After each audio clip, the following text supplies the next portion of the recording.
Bleav in LA Football podcast. Touchdown Rams! Touchdown UCLA! Recovered by the Chargers. The Trojans back in front. Touchdown Wildcats! With your host, Ryan Dyrud on the Bleav Podcast Network and LAFBnetwork.com. This is your destination for Los Angeles football.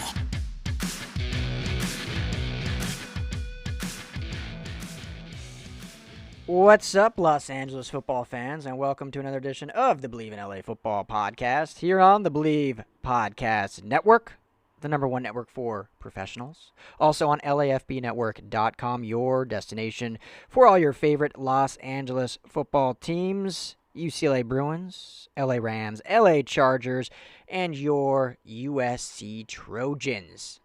Today's a Trojans-centric podcast. Got a great guest coming on. I teased it last week. Former USC Trojans quarterback. Maybe not one as well known for his great play on the field. Certainly a great guy. Went through a lot. You know, he's continued his battle to grind and continue to build upon his experiences and better his life. Max Browne. Awesome dude. Had so much fun talking to him. We've been talking for a while trying to make this happen, so glad it worked out. Great conversation.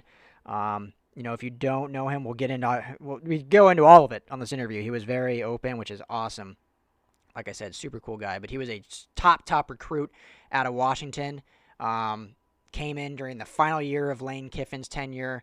Was here with Coach O as his interim, back with Steve Sarkisian, and then when Clay Helton took over. So, you know, a lot of changes.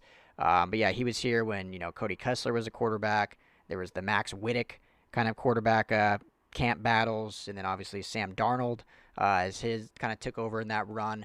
So, you know, dealt with a lot through his career, but awesome guy. So we talk about his football time, kind of what happened there, his emotions along that roller coaster, and then what he's been up to now. Still grinding. Spent some time working for Gary Vaynerchuk at VaynerMedia out in New York. Now he's back out here in LA doing stuff for USC, creating content. So yeah, had a lot of fun talking to him. Make sure to stick around. Let me know what you think of it. Hit me up on Twitter, Ryan Dyrud, LAFB, main account, LAFB Network. We're on Instagram. We're on Facebook. We are on YouTube. If you like listening on YouTube and you're listening somewhere else, you can go right over to YouTube, LAFB Network. We are there. Please subscribe to this podcast wherever you do listen. We are everywhere you listen. Apple Podcasts, Spotify, Stitcher, all of them. Google Play. We're on all of them. So hit that subscribe button. That way you are notified when every new episode drops on Mondays and Thursdays. Happy Thursday. Hope everyone's doing good, staying safe, staying positive, serving others. How are you helping other people today? But yeah, let's get into this interview. I'm really excited to share it with you. So before I do, got to real quick mention our friends over at Bet Online. While you're waiting this out at home, you can still have fun betting with our partner, betonline.ag. I know currently no NBA, no NHL, no baseball. We've been told they're all coming back. I cannot wait for this NHL season. The way they've mapped out how they're going to do this playoff scenario. Cannot wait. Can't wait to see my Avalanche, how they do. Hopefully they get a top seed. Currently second in the West. But we'll see how that plays out with this new seeding. But check that out. But even though those aren't happening right now, there is stuff to bet on at Bet Online. And NASCAR's back. Always Madden and NBA 2K simulations. UFC, I believe there's another fight this weekend. Bet on that. And of course, they have the online casino with poker and blackjack. So yeah, still plenty of fun to be had at betonline.ag. Make sure to use my promo code. If you're not on there yet, shame on you. Get to betonline.ag, use my promo code MyPod100, and you're going to receive a welcome bonus on your first deposit. Again, that's betonline.ag. Use the promo code MyPod100. That's MyPod100. BetOnline, your online wagering solution. All right, with that being said, thanks again to you so much for tuning in. Let's get on to this interview with a great guy, former USC quarterback, Max Browne. All right, extremely excited about the next guest on the Bleav In LA Football podcast. Former USC quarterback, played some time at Pitt, has done a bunch of stuff after his football career. Max Browne, my man, what's going on? What's going on, Ryan? I'm doing well. How you doing? Doing good. I mean, good as can be expected, I think. Good as you can be. Yeah, Exactly. I think every guest I've had on, and really just any podcast out there, the first question everyone asks is, you know, how has life changed? How has life been during everything that's going on? We have obviously coronavirus, and now we have even more powder keg explosion of racial stuff going on? Like, how has kind of your life been going during this whole crazy time? Yeah, it's been crazy. I think it's been a wake up call for myself in terms of trying to educate myself as much as I can, and feel like I've always had a good moral compass. But I think there's things that you always can educate yourself on that you may think you're aware of, and then not as much when all this kind of comes to light. So it's been a tough time, and I think you compound that with all the Corona stuff, but. I was part of one of the peaceful protests a couple days ago, so trying to do my part, but also understand that I got a lot to educate myself on, and trying to just go about it the best way I can. Yeah, 100% agree with you, and that's been kind of the way I've been approaching it too, is just how can I better myself in education as well as helping as much as possible or just serving others. And I know a lot of people look at 2020 as just like horrible year with everything that's going on, but when you look at kind of the positive side of it, it's like how much we've learned about ourselves, about how our communities can thrive when the worst of times happen, how our communities can build together. So I think that's kind of one positive I tried to take from all this horribleness that's come from it. And I think that's how everyone has to kind of approach things. And that's, I wasn't even saying this to allude to, but I feel like this has been kind of a predicament in your life as it pertains to football and how you've had to take some of these experiences, which we'll get to in a minute. But Max, I like to kind of start from the beginning and kind of work our way. So let's start back to, your high school days. You were, I believe, the number one quarterback recruit in the nation, the number one recruit out of Washington, number 11 overall recruit. What made you choose USC? Obviously, you had other big schools, Alabama, Oklahoma, I think your hometown, Washington. So what went into your decision to choosing Southern California? Yeah, I mean, humbly, I basically got to the point where I had every offer I wanted, and I could have gone to pretty much any school in the country. And at that point, I'll never forget my high school coach kind of talked to me and said, like, is there any other schools out there you want? I guess I should backtrack. I had every school except for SC, and it was kind of like, hey, is there any other school that you want out there? And I was like, you know what? I'd love to check out USC. I mean, being a West Coast kid, you kind of grow up like watching Reggie and Matt. And even though I wasn't a diehard SC fan, I think it's something that you always kind of like, that's the pinnacle. That's the top spot. And at that time, SC was the number one team in the country. That's Matt Barkley. That's Robert Woods. That's coming off the 11-2 campaign that in 2011 is when they were coming off. And I think the idea of being a West Coast kid, the idea of going and playing at USC, they did not take a quarterback in the class above me, which was advantageous. And then I think I also bought into the narrative of I was going to be the guy that brings SC back to promised land. And it's weird saying that now as a 25-year-old who really didn't even get close to that.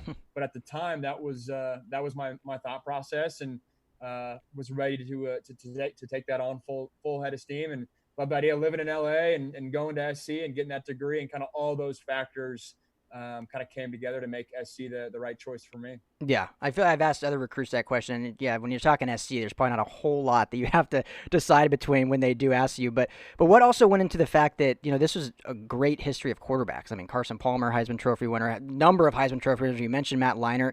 Did that kind of on your radar too, that just as a quarterback, the development they do to that position could obviously propel you hopefully to NFL aspirations?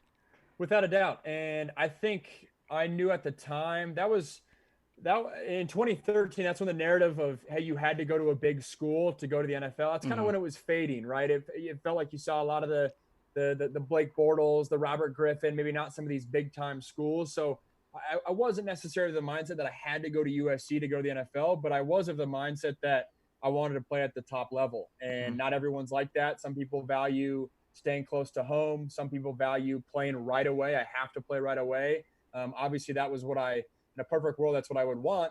But I probably put the utmost importance on, I wanted to go to elite college. I wanted to play at the highest level. And on a smaller scale, that's what I did in high school. I went to one of the best programs in Washington. We had a rich quarterback tradition there, where basically everyone that started at our school was an all-state quarterback, like or at least all conference for sure.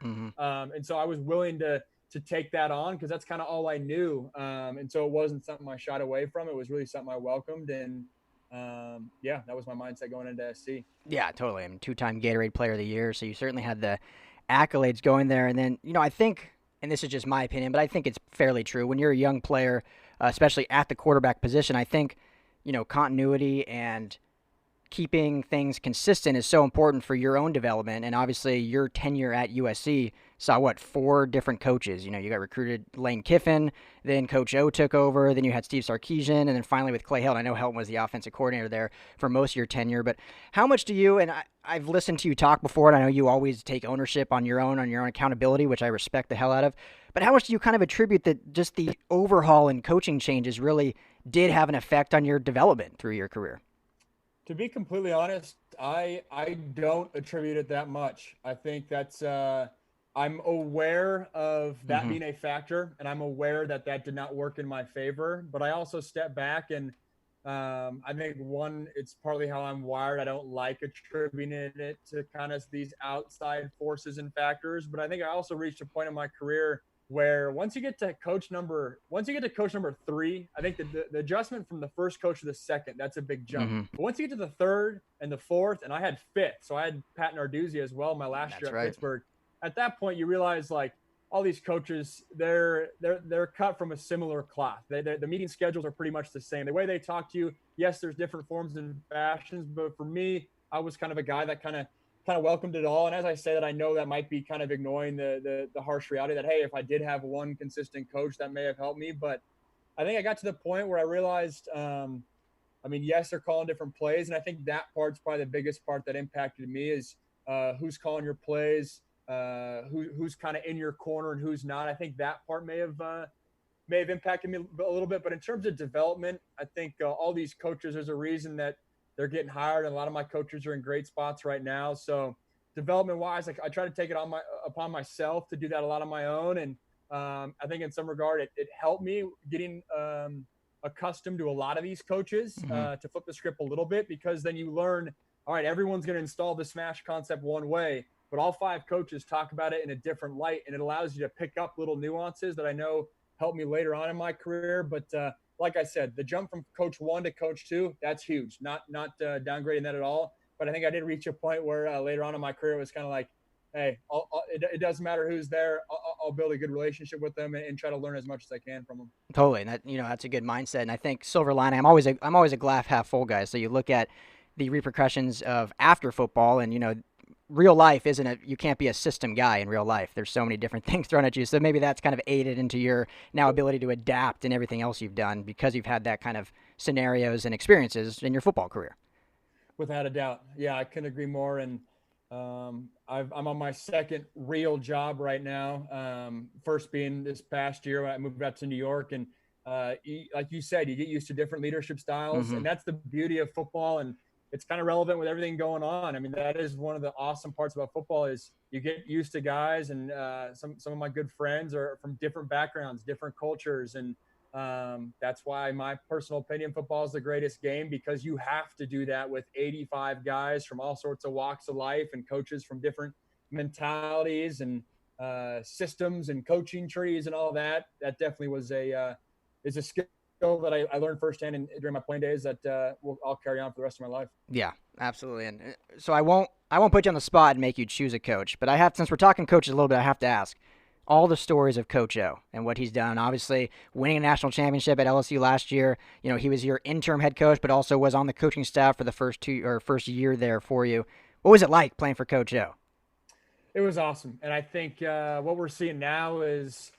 It's obviously what SC missed out on when they decided to go a different direction in 2015. I think what's worked well for him is, he is the best motivator or at least one of the best motivators that I've been around. And what I can say he is the best at coupling hardcore mentality and like get on your ass, for lack of a better term, with kind of the love and like that fatherly love figure. I've never seen anyone be able to couple it together as well as he had. Usually if you go one, you kind of struggle in the other. He has found a nice mix with that. And I think given that he's not necessarily your the perfect guy behind the mic or gonna word things perfectly or work a room in the exact way like some of these head coaches might, but I think he surrounded himself with unreal assistants, and he knows that's going to be his recipe for success. And if he can stick with the relating to kids and the motivating, he's going to go a long way. And I think we obviously saw that this past year in college football. Yeah, and I think that's such a key to leadership is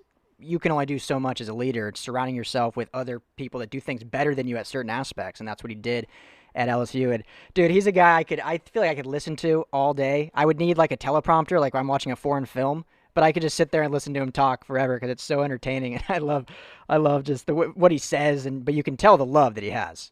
And the blend with him being at LSU and like that's his neck of the woods. Yeah. I mean, that's been the perfect one. I mean, when he got the head job, he would bring out like Cajun food to feed us. Like that's where he belongs. He belongs at LSU, and it was awesome last year to see kind of the perfect marriage. I mean, he gets a young and up and coming offensive mind.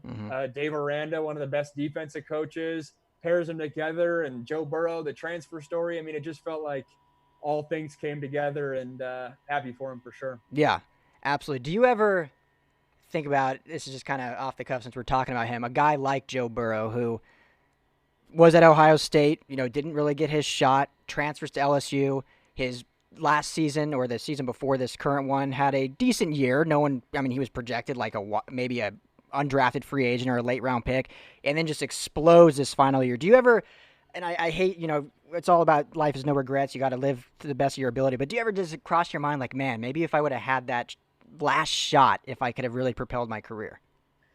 That is the first time I've been asked that question. And I think I love that because the answer is yes. I do think that. And it's not like something that keeps me up at night every single day.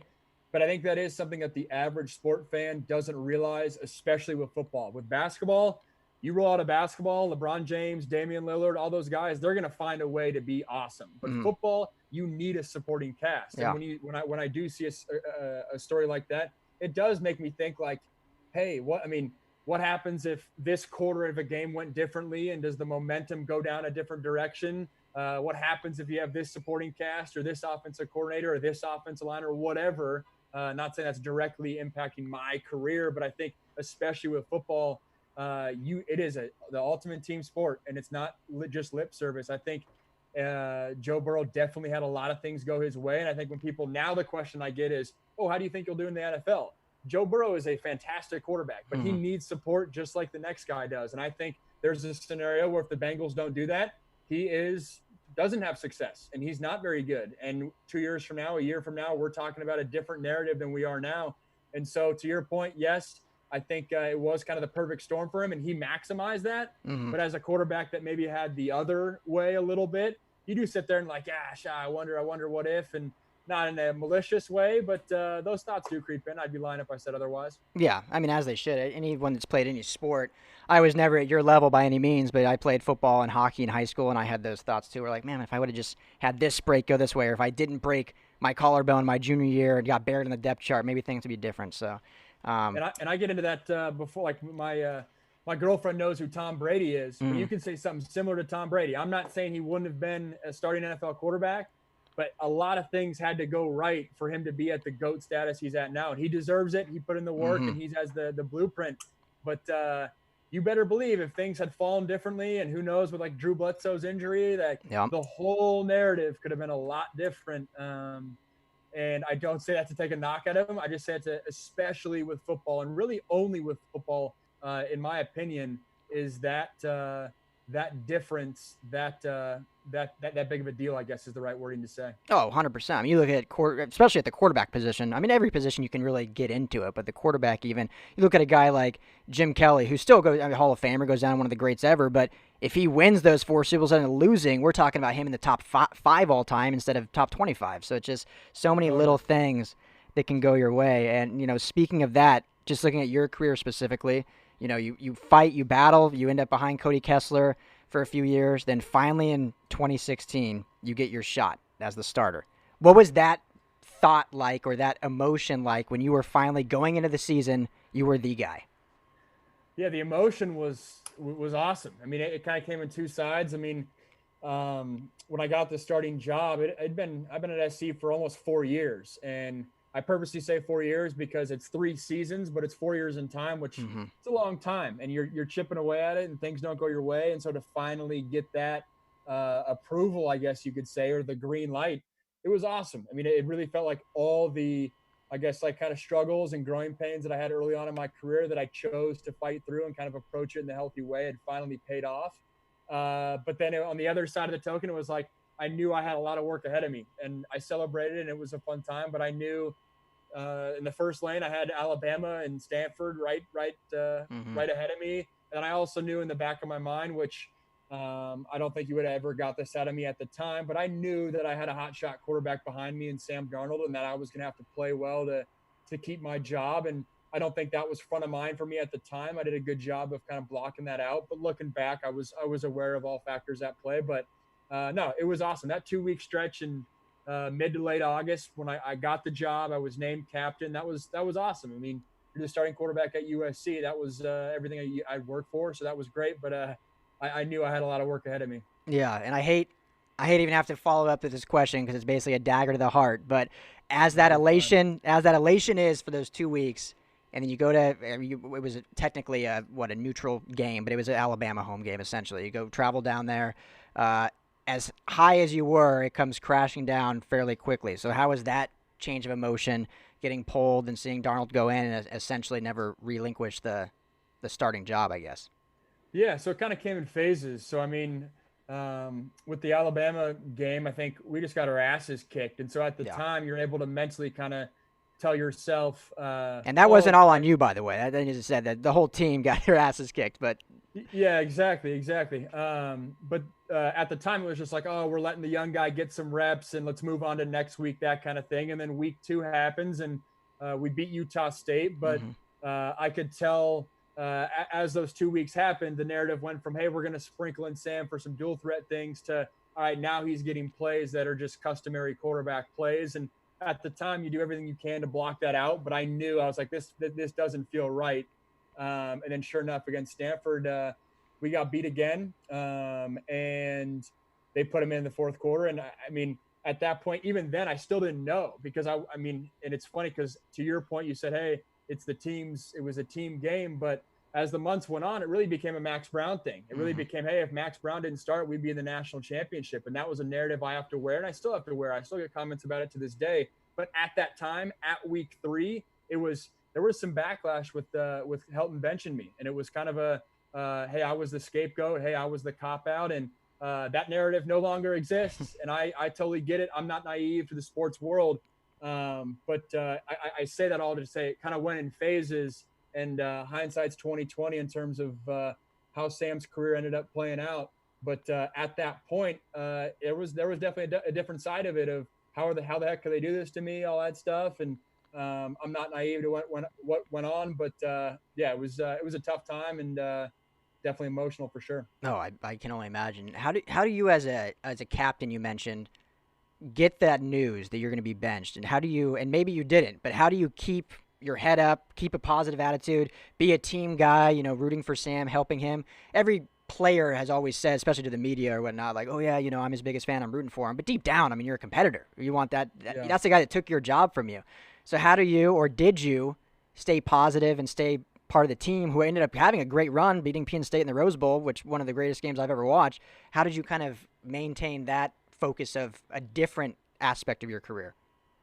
Yeah, I think the word that comes to mind when you ask that question is just perspective. I've always tried to realize that, hey, even in like the shittiest of times, it does me no good to go down a certain path of screw you, coach, of being the cancer of the team and all that. And so I always tried to keep that perspective, because I just knew that does you nothing. That hurts you. It doesn't do nothing. That actually hurts you. And so I always try to do that. I think the second token is Sam's a great dude. And I think when you're in it, we had a relationship where it's not a me versus Sam thing.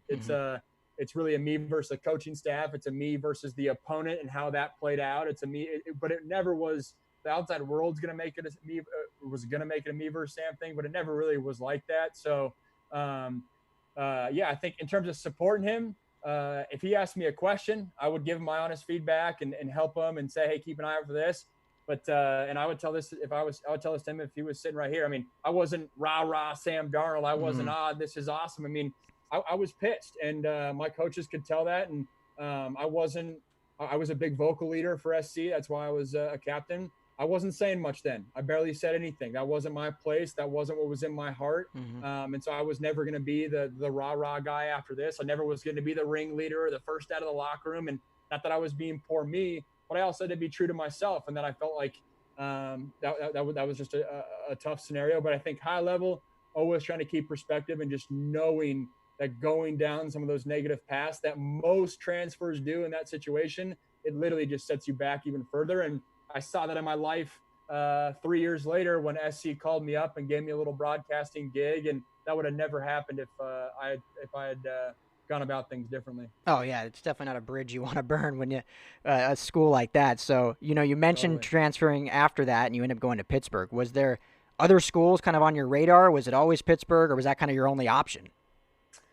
Yeah, so for the front of mind factor for me at that time is I wanted to go to a school where I could enroll in January, which is not what most transfers do. Most transfers wait until kind of after spring ball for the dust to clear. And honestly, they do it usually because they haven't graduated yet and they need to kind of, or usually they're behind the eight ball and they kind of need to figure things out. And so they missed that opportunity. I said, hey, I want to be ahead of the eight ball. And so I started talking to schools in October. So literally during the year, because I said, hey, I got one shot at this. I got to go to a school where I can win over the locker room, be there in spring ball, get used to those guys. And in hindsight, I don't know if that necessarily helped my case. It's not a regret, but that spring, the guy that was pushing me ended up kind of turning the corner. And so the guy that they didn't think was going to be a player, he ended up turning the corner. He actually just got drafted by the Cowboys a couple months ago. But I digress. I think I wanted to go to a school in January, and Pitt reached out to me, and they had Nate Peterman, and their backup was a senior. And so they had a huge void at quarterback. And there was a couple other schools that reached out to me, Fresno State and Boston College. But at that point, I mean, we're talking November. We're talking teams are still playing football. December, teams are still in bowl game prep. So most teams, it hasn't even been on their radar to go recruit the next quarterback. So I had options, but there was not a ton of them. I envisioned if I had let it played out in the spring, I would have had some more options. I mean, Cal was an intriguing school that was thrown around a little bit. But yeah, really it was Fresno State, Boston College, and Pitt at that time. And Pitt had everything I was looking for. They had a vacancy, they had a need, they had a want, and they were a good offense. They were literally the number one offense in the school in the country at that time. That's James Conner, that's Nate Peterman, and yeah, I wanted to sign up for that, and I don't regret the decision. It was a good experience. Obviously, it didn't work out for me, but yeah, I mean that was kind of my mindset at the time. Yeah, and you were playing good when you got over there, and then obviously injury, another setback, unfortunately. What was that kind of like? You're like finally kind of turned the corner, feels like, the ball's in your hands, and then, what you can't predict, the injury. Yeah, so we actually had a new offensive coordinator once I got there, I guess, like right before I committed, right after I committed, and I decided to stick it out. But there was definitely some growing pains with that offense, and not to be poor me, but we kind of had this similar narrative as the year before. We played two top 10 teams. It was a Saquon Barkley Penn State team and a Mason Rudolph Oklahoma State team. And Penn State game was similar to Stanford. We battled, but we got beat, and then we got blown out by Oklahoma State. And so when you're not putting up points, they benched me. And I was benched for a half, and they realized, all right, that's not working. So they put me back in, and then ended up having success for that 1 week. And then ultimately I ripped up my shoulder in the week after. So I guess I was ACC Player of the Week 5 against Rice, and then week 6 or 4 and 5. And then week 6, I took a shot against Syracuse and ripped up my right shoulder. And that was pretty much it. And that was tough. But I will say that the getting benched at SC was much more was much harder in terms of mentally. At that point, when I ripped up my shoulder, I was like, I'd been used to this. I mean, I built up an armor where I was ready to attack this kind of head on. And don't get me wrong, there was tears and it was emotional. But I think at that point, and excuse my language, I've been living this shitty football life for about 4 or 5 years. I was used to it. And I don't say that for sympathy. I just say that to say where my mindset was at in terms of kind of attacking the rehab process and kind of getting ready for whatever was in store next. Yeah, you almost have to build up an armor. And dude, the Rice game, you had over 400 yards and 4 touchdowns? Just like, so people are like, all right, here's the Max Browne he can play, and then that. So sucks when that happens. No, the Rice game was literally like, I mean, that's what I'd done in practice for years. Yeah. I mean, it literally was like, I think I threw like 2 or 3 incompletions, and I mean, even then they're good reads. They're just kind of like right there. And no, that was the totally a wave of emotions in terms of that was like, all right, finally, like that's what I had been doing behind the scenes. Now the world had saw it. And then obviously the next week it came crumbling down, but yeah, wave of emotions for sure. Yeah. Well, sometimes just, not meant to be, and you're meant to do other things. And so after, your football career ends, right? I think you had like a workout for an NFL team. I think the Steelers, right?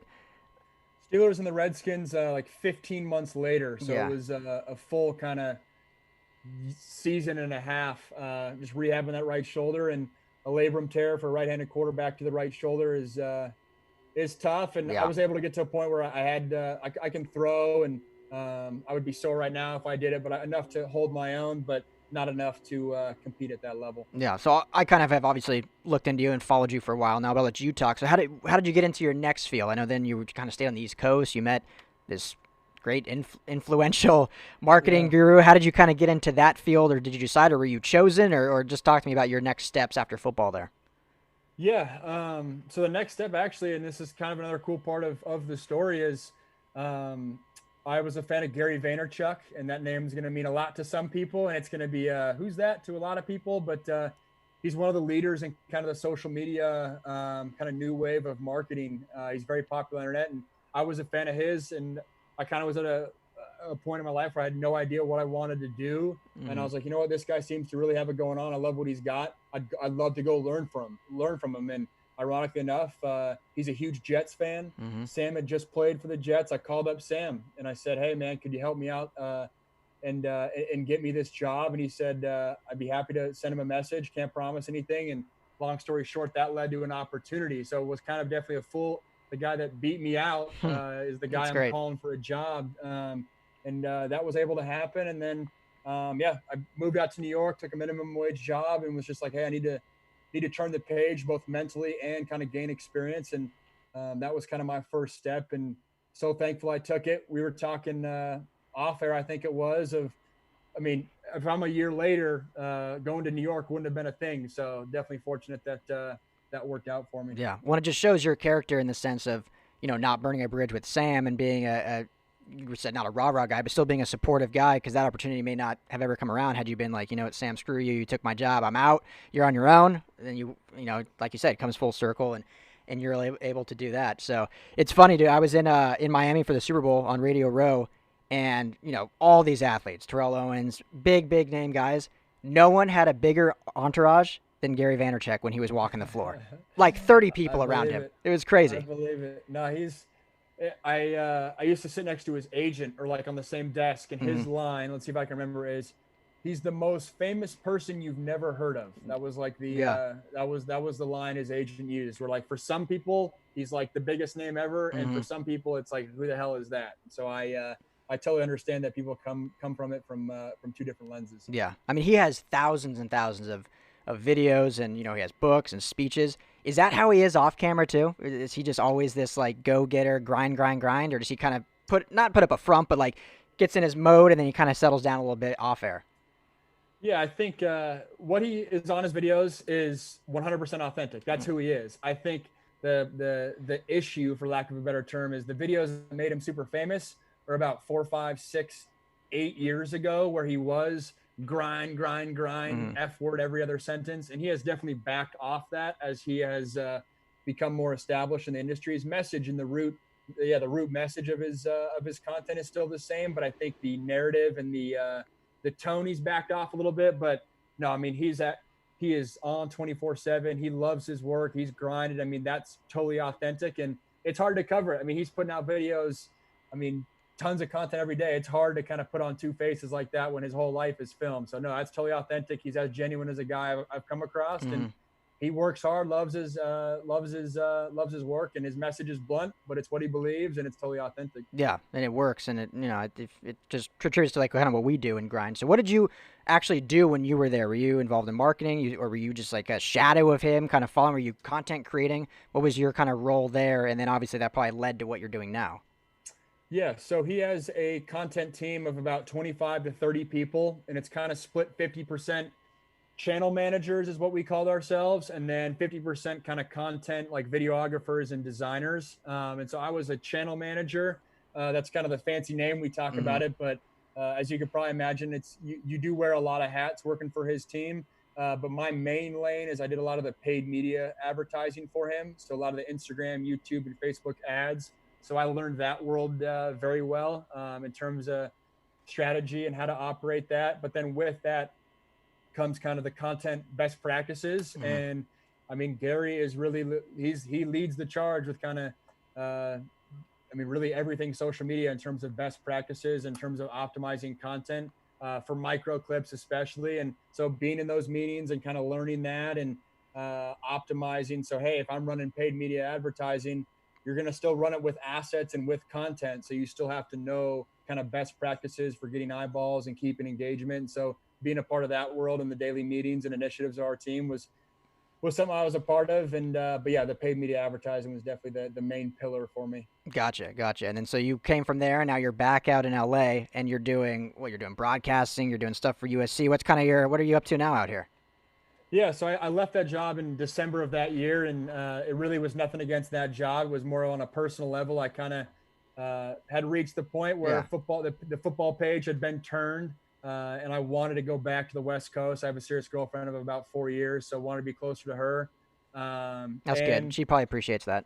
Yeah, and I did too. And yeah. I felt like I got the New York experience, and I can't stress this enough. And in terms of, there's a lot of athletes that struggle when they turn the page with football. Is like they don't know what to do, and then they stay in their same ecosystem, and it kind of depressed might be a little strong, but they never get out of that. They're never going out and tasting things and finding what they like because they kind of stay in that same segment. And so that's why I was so thankful I left and to say, hey, what's out there? And even if it was still kind of one city and one job, it still kind of allowed me to mentally turn the page. Totally.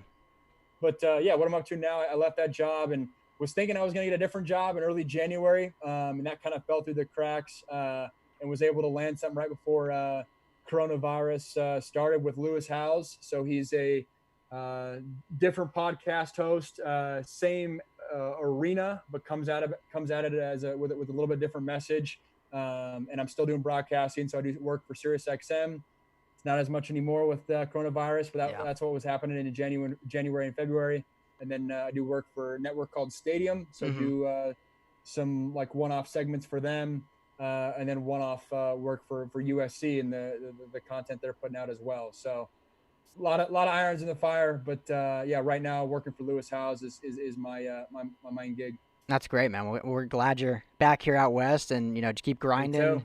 In this, I feel like in this avenue, you almost have to have your 10 toes dipped in every little different thing and then eventually you'll land that big one. But it's so fun hearing your journey, and man, I respect the hell out of you for what you've kind of gone through and how you've kept the positive outlook. And I've seen videos you've put out of kind of where you were then, how you are now, and how you've taken those experiences.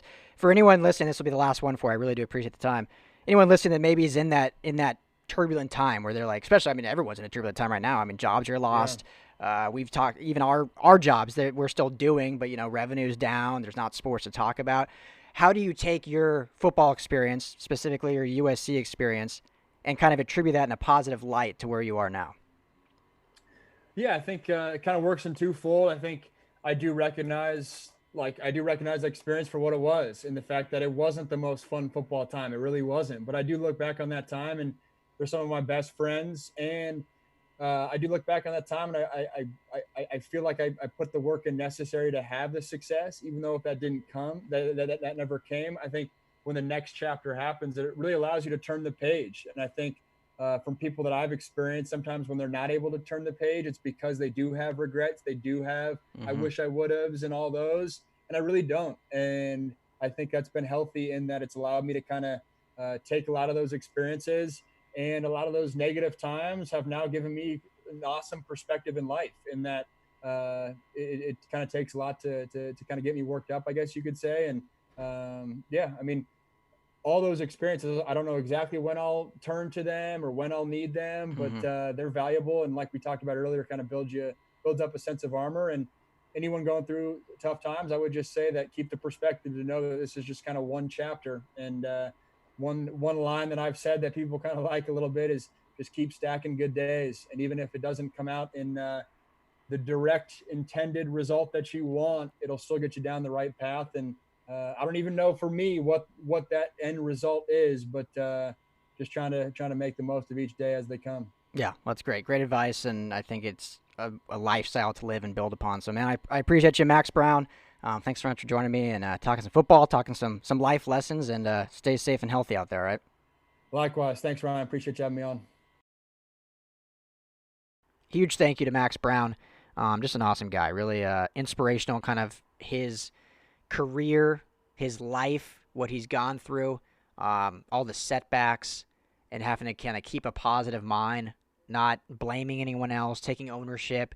That's what I love so much about talking to him and other guys like him that have gone through these. All these sports shows, we usually talk to the stars, the superstars. And obviously they have their own stuff they've gone through to get to where they are.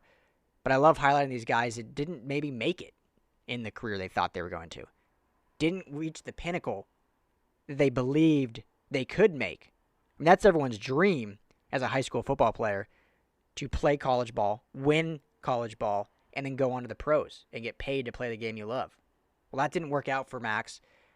And, through all this, he kept his head up, stayed positive, and now he's built a career doing other things in media and still has a name for himself. And I just, really inspirational. I love hearing stories like that of people that don't ever let the negatives alter their mindsets. Continue thinking glass half full, continue thinking positive, continue thinking, taking a negative, creating a positive. It might not just be in the field you thought it was going to be in. So for anyone out there listening, especially right now, during these turbulent times, during these unknown times, during the disgust that's going on with all the racism and horrible, horrible things of that nature. But if you can turn some positives from these negatives, and at times it can be tough, it can be hard. But I think this story and this Max Browne guy and story proves that, even when you think you're at rock bottom, you can turn that into the next step in your life. And your life is still can be on a trajectory of positivity and success. Just may look different than what you wanted it to look like. So, I feel like I've been very soapboxy lately in these episodes, but, it's just something I'm passionate about. Doing this has been a grind for 4 years with LAFB Network. And so it's something I'm passionate about that, if you put the work in, if you stay positive, things will work out. Again, just maybe not how you expected them to. So, thank you so much for listening. That's the show, Bleav In LA Football, Thursday edition. Appreciate you all. Again, follow us on Twitter, LAFB Network, or my personal is Ryan Dyrud, LAFB. Hit me up. Love to talk with you. Email us, podcast at LAFB Network. We're on Instagram, Facebook, YouTube, all the socials. We're on all podcast platforms. Head over to LAFBnetwork.com if you want to check out some of our written content on the great LA football teams. Everyone, please stay safe, stay healthy, stay serving others, or if you haven't yet, try to serve someone else. How can you benefit someone's life? How can you be a positive impact in your community? Stay safe, everyone. We'll talk to you again on Monday.